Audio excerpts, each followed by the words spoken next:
Bonjour à tous. Et salut. Salut Arnaud. Bonjour. Comment vas-tu Arnaud? Très bien. T'as l'air en forme. Ouais. En forme. Grande Cannes, c'est vendredi, Friday pour les La anglophones. canne, c'est un peu de... La Cannes. La Ouais. sais pas.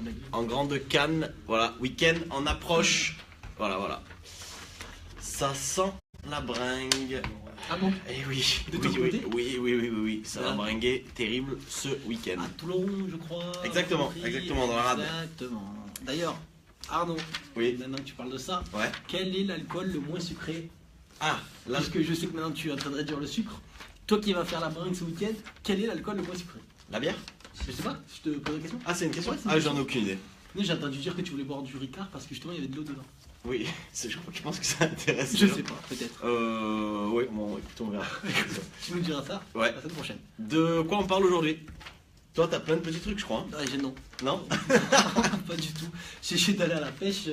Aux Je suis infos. rentré un peu bredouille. Ok. Bon, il s'est passé un peu des trucs quand même sur les réseaux sociaux. Oui, t'as payé les meilleurs trucs. Et surtout, on voulait revenir sur l'affaire Facebook. Est-ce qu'on commence par ça? Est-ce qu'on peut même l'appeler le Facebook Gate? Le Facebook Gate, ouais. Après le GRM Star Gate. Tu Exactement. l'as vu hier soir sur Je Quotidien? l'ai vu, Ok. et Il avait c'est vrai très bien préparé Et- son. On voit qu'il est patron d'une agence de On voit que c'est un communicant. Ah, Il avait putain. bien préparé sa défense. Bref, Il a dû avoir les questions avant quand même. Oui. C'est ce que je me suis posé. bien sûr, évidemment. Le Facebook Gate, on va l'appeler comme ça. Qu'est-ce qui s'est passé cette semaine? Vous avez vu, non, des infos passées sur Facebook, Mark Zuckerberg qui sort du silence, etc. On revient rapidement sur l'affaire parce que c'est assez long. La chronologie. Voilà. Si vous voulez plus d'infos quand même, toutefois, allez sur French Web. Il y a pas mal de billets, donc c'est chouette. La chronologie, qu'est-ce? Facebook a fait affaire avec une société britannique qui s'appelle Cambridge Analytica. Cette société britannique, elle est spécialisée dans la communication stratégique et l'analyse de données. Data Miners. Exactement. Le problème, c'est que cette société britannique est relativement proche de Donald Trump. Je vous explique pourquoi après. Et ils sont accusés, donc Cambridge Analytica est accusé d'avoir siphonné les données de 30 à 50 millions d'utilisateurs sur Facebook.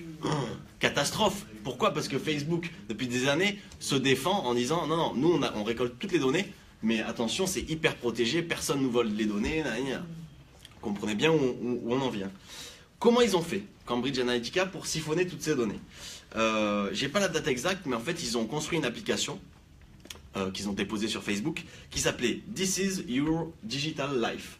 Qu'est-ce que c'était? En fait, cette application, elle invitait tous les utilisateurs de Facebook à répondre à un questionnaire. En fait, c'est pour faire une étude. Et en répondant à ce questionnaire, les utilisateurs étaient rémunérés. Donc évidemment, il y a eu beaucoup de monde qui s'est inscrit sur cette application, qui a répondu au questionnaire. Cambridge Analytica, ils ont réussi à récupérer les noms, les âges, les villes, les professions, les likes, les contacts, un ensemble, une mine d'or de données pour eux. On aurait pu s'en arrêter là. Ok, ils ont volé des données, bon, c'est pas bien, mais... Et en fait, je vous disais que la société, voilà, c'est là où la société est proche de Donald Trump. Pourquoi? Parce qu'en fait, on se rend compte que les associés, en tout cas les investisseurs majeurs de cette boîte britannique, sont tout bonnement des gens très proches de Donald Trump, notamment Steve Bannon, qui a lui-même dirigé cette société, Cambridge Analytica.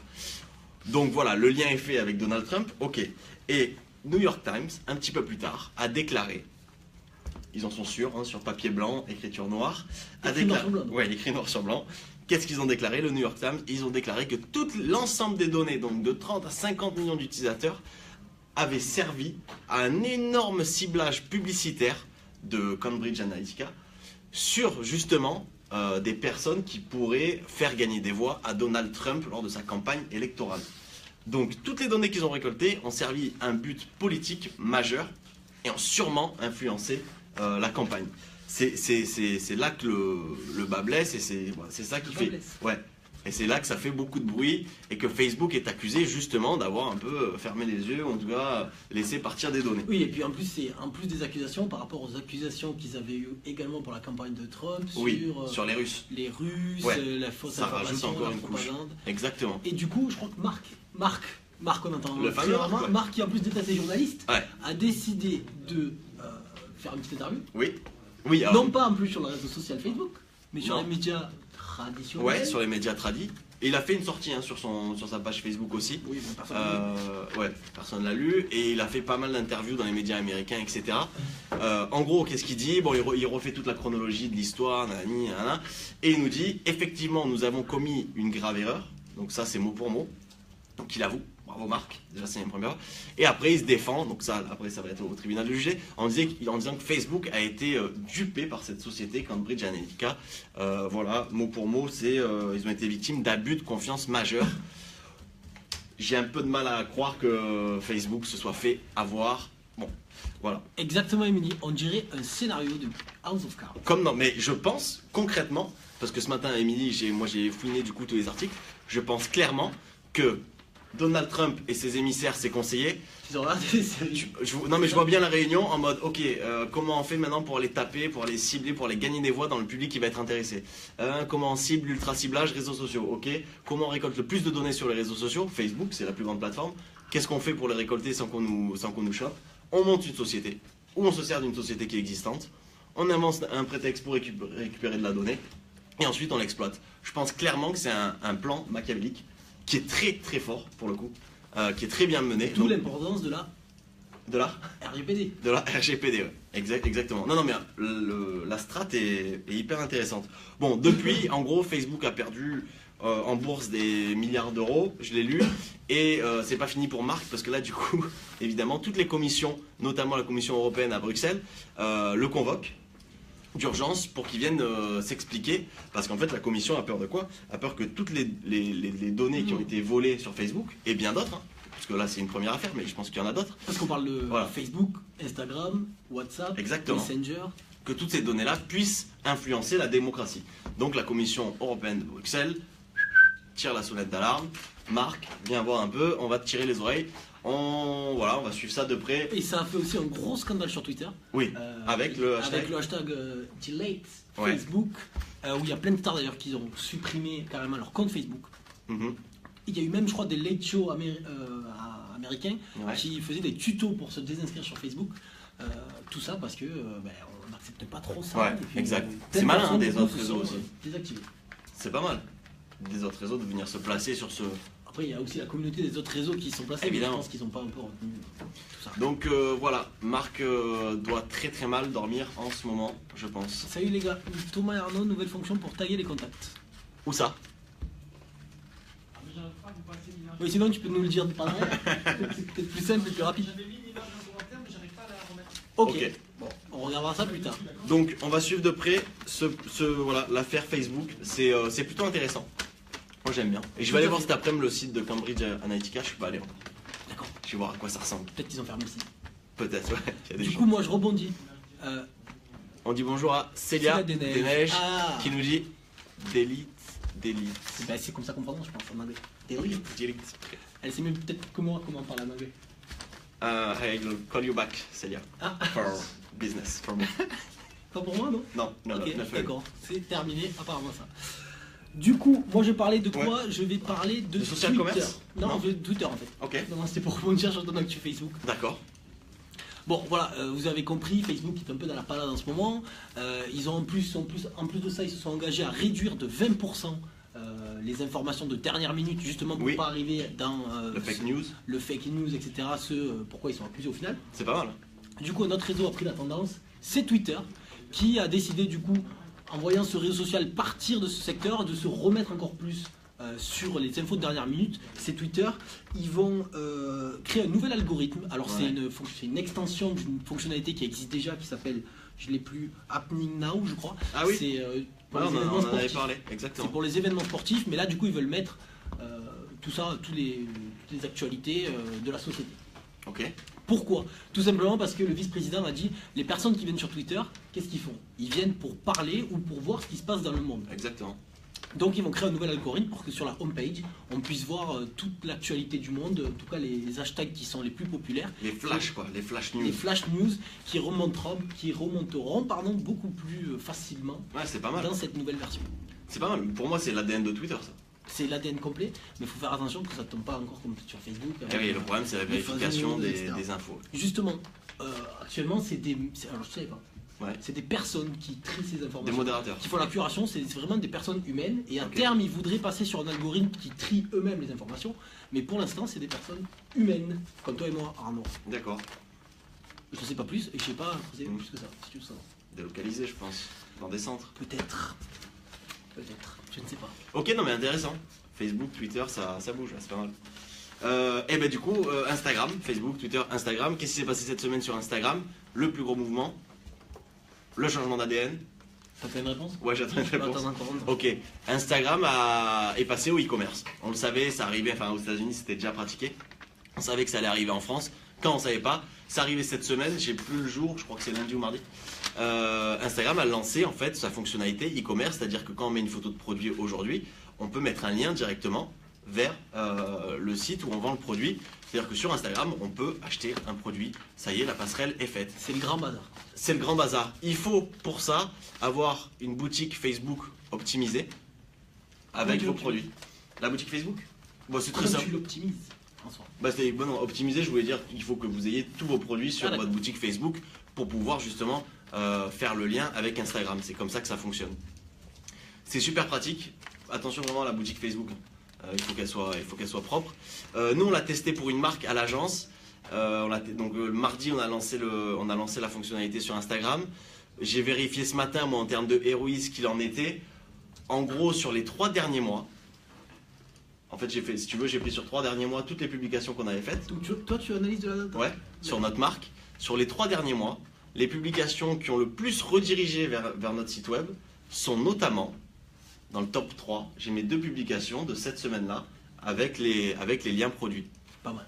Alors qu'elles ont moins de portée que les autres vu qu'elles sont plus récentes. Pas mal. Donc il va y avoir du ROI, foncez là-dessus. Il y a 7 marques françaises qui ont été déployées en avant-première. C'était La Redoute, le slip français, Nux je crois. Non, je dis Nux, je dois dire une connerie. Bref, il y avait d'autres marques. Je pense qu'on était dans le top 10 parce qu'on l'a mis très vite en place. Voilà, et la marque c'est Bombers. Allez faire un tour sur l'Instagram Dites ce que de vous en Bombers. pensez justement de Ouais. cette boutique. Ouais, Facebook, Twitter, Instagram, qui manque. Pinterest. Oh. Et ouais, si, parce que Pinterest, en même temps qu'Instagram, a sorti aussi ça. Est devenu aussi un réseau E-commerce social qui fait du e-commerce. Ok. Ils avaient déjà un truc, non? T'en avais parlé. J'en avais il y a longtemps, Ouais. mais là du coup ça a été déployé donc en même temps qu'Instagram le 19 mars. C'était quoi? C'était mardi? Bizarre. Ouais. Ça s'appelle Shop the Look. Shop the look. Ah oui, Yes. ça analyse tout un look entier, c'est ça? tout. En fait, Ok. vous prenez publiez donc des épingles et bon, certaines marques, en tout cas là pour le coup c'était Maison du Monde. Ouais. Maison du Monde d'ailleurs je ne savais pas. Record sur Pinterest en France, c'est 100 000 abonnés. Maison du Monde, record sur Facebook, c'est la page de déco sur Facebook qui vient de passer devant Ikea. C'est incroyable ce qu'ils sont en train de faire, il y a une stratégie digitale derrière qui est Eh folle. ben, sur Pinterest, je crois même 110 000 abonnés. Ouais. C'est Maison du Monde qui du coup a déjà paramétré sa boutique sur Pinterest. Mhm. Ça y est, boutique. Ça a été lancé le savoir, je l'ai dit, Shop the Look, etc. etc. T'as plus de batterie? Non. Tu n'as plus de stockage. Donc ça permet tout simplement d'acheter un produit sur une étiquette. Vous allez avoir Ok. une épingle, vous allez cliquer sur l'épingle, vous allez avoir un petit rond blanc à D'accord. côté et en cliquant vous allez être redirigé sur le Sur le site site. tout simplement pour payer. C'est pas mal. Vous avez le prix, la description et c'est forcément focalisé sur l'image puisque ce qui attire en premier c'est pas le prix, c'est l'image et c'est en cliquant sur l'image que vous allez Mhm. avoir un prix. Ils ont sorti du coup des chiffres en même temps que leur Ouais. shopping. Pinterest, c'est 600 millions de recherches par mois dans le monde Ah ouais, d'images. mais c'est hyper utilisé hein, aux États-Unis beaucoup. notamment. Ouais, ouais, c'est J'ai énorme. l'impression. Sachant qu'on le rappelle sur Instagram, c'est 300 millions De recherche de membres actifs par mois, en plus? un peu plus. Ouais, je crois que c'est Je plus. crois que je passe à 800, c'est vrai. Bref, ça se tire un peu la bourre entre les deux. Ils ont sorti ça au même moment. On regardera qui a Ouais, le non mais c'est meilleur intéressant. shopping. C'est une super galerie hein, Pinterest. Moi j'utilise pas parce que sur Instagram j'ai trouvé mon bonheur. Mais Pour info, ça a été lancé en France. Ouais. Pour une fois que ça a été lancé en France, au Japon, au Royaume-Uni et en Allemagne. d'accord. Voilà. Ouais, top, c'est top. Mais du coup, Je c'est vous qui- invite à aller faire un tour sur Maison du Monde, c'est assez sympa. donc c'est eux qui rentrent les liens des produits pour qu'on soit redirigé. Ouais, je sais pas. Je suis pas dans la technique. Moi je pense. Peut-être. Ok. Non, intéressant. Et du coup, je reviens pardon avec Instagram. J'ai oublié un petit truc moi. La dernière petite nouveauté d'Instagram, c'est quoi? C'est que maintenant dans la bio de votre compte Instagram, la bio, vous savez, c'est la petite description de votre profil. On peut maintenant ajouter des hashtags, ce qui n'était pas possible auparavant.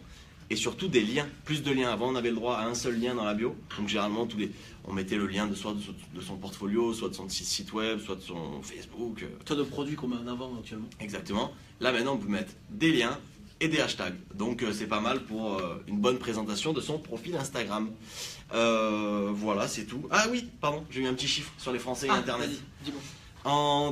C'est Médiamétrie. En décembre 2017, Médiamétrie nous sort un petit chiffre, donc décembre de l'année dernière, on a été 53 millions de Français à se connecter à Internet au moins une seule fois dans le mois, qui représente 82% de la population. Ouais, dans le mois. 82% de la population française. 53 millions de Français sont connectés à Internet en décembre 2017. Et chaque jour, on est 66% de Français à se connecter à Internet. Voilà, c'était le petit chiffre qui vous donne un petit horizon sur la population française. Merci Arnaud. Ouais, je vous en prie. Dernière petite actu, peut-être nulle d'ailleurs. Ouais, non, je pensais à un truc. Ok, vas-y. Google AdWords, si vous n'avez pas fait de publicité sur les 15 derniers mois, si vous n'avez même pas dépensé un seul euro, faites attention, ils vont désactiver votre compte tout simplement. 15 derniers mois. Sur les 15 derniers mois, si vous n'avez pas dépensé un seul euro, le compte est désactivé. Pour le réactiver, ça va être facile, mais en tout cas, il sera désactivé. Ouais, donc dépenser 3-4 euros, lancer un truc. Oui, ou sinon ne dépensez pas et vous le réactiverez plus tard. Mais voilà, il faut le prendre en compte, ça va être désactivé, vous allez avoir une petite notification. Ça va être lancé la semaine prochaine, à partir du 26. Ouais. 26 mars. Bon, bah, veillez si vous faites de la publicité. Ok, j'étais en train de me dire peut-être qu'on pourrait faire la météo en fin de live, si ça intéresse les gens. Oui, mais si tu veux. La météo du week-end. Du week-end. Bah, on choisit une zone, on fait une petite météo. Quelle zone va-t-on choisir? Je sais pas. En Bourgogne. Bon, on y réfléchit. Si l'idée vous tente, si vous... En Bourgogne. Ouais, en même temps, la météo, on la vote partout. En Bourgogne. En Bourgogne, ouais, en Bourgogne. Mais personne va en Bourgogne. Bah, justement. Il n'y a pas internet en Bourgogne. Ah oui, c'est vrai. Ça fait partie des 12% qui ne Ouais, c'est sont ça. pas sur Internet, pardon. C'est exactement ça. On a fini. J'ai bien l'impression. Allez, on vous laisse et on vous souhaite un bon week-end. Allez, ciao, ciao. Ciao.